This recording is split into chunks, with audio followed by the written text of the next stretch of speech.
Okay, so please keep your back straight so that the energies run smoothly. And then breathe normally and bring the attention just to the breathing, knowing the breath as it comes in and as it leaves. And that's all one has to do. So we will sit now just for 15 minutes. Okay, meditation finished.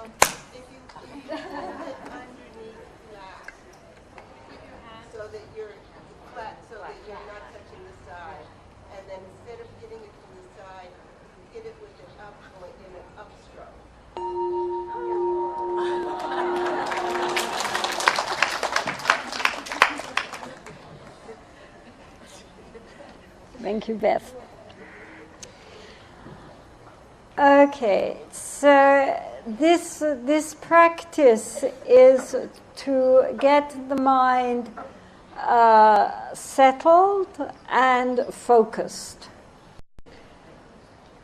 Okay, so the point is, as all of you know very well, we live within our minds. Everything which we know because of our minds.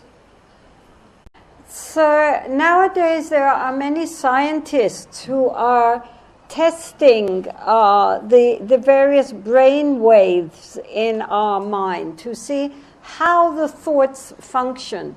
These are called neuroscientists. And the latest research has found that our eyes, ears, nose, etc., our senses receive only 15% and 85% of what we perceive is all contributed by the brain. In other words, for example, we see something is picked up by the eyes as being sort of a brown, furry sort of object, and our mind immediately sees it very clearly as a dog, and a specific kind of dog. And so, in other words, even our external seeming reality is mostly only thought. What to speak of our internal reality, which is all thought.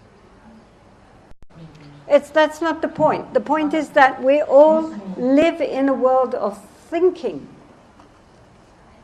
Both our external world, which we think is so real, is actually majority of it is just our thinking, how we project.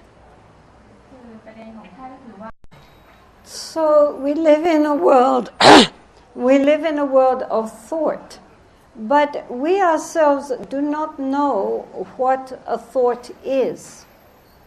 If we remember things from the past, our ideas of things in the present, our hopes and fears for the future, our judgments, our beliefs, our prejudices, they all seem very real, and yet it's only thoughts.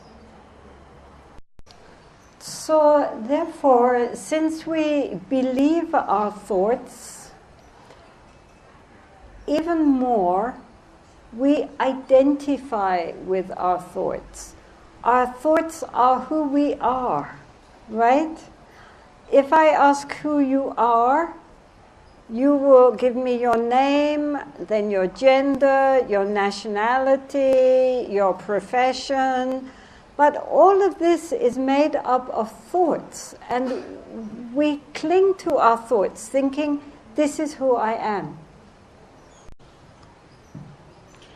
The other problem is that our ordinary conditioned thinking tends to, well, it has two problems. One is that it solidifies everything. It makes everything seem very static and solid. including our sense of I. If we think of ourselves, we think of ourselves as something existent, unchanging, solid, and real.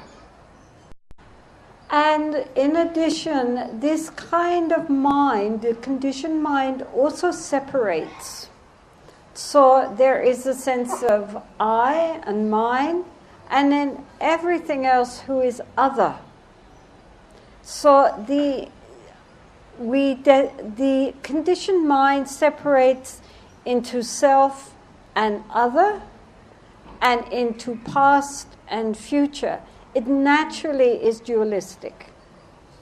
So therefore, it is of great importance in Buddhism to begin to learn how to look at the thoughts, how to look at the mind itself, because that is where the trouble lies, and that is where the release also exists. So therefore, having acquired the ability to settle the mind a little and to have the attention focused on the breath, one then takes that attention and, as it were, turns it inside onto the thought stream itself. So again, not thinking of the thinking mind as the enemy, but recognizing that the thinking mind is merely a stream of thought moments, of infinitely arising and ceasing moments of energy which flow through the mind. We now give our attention to observing this.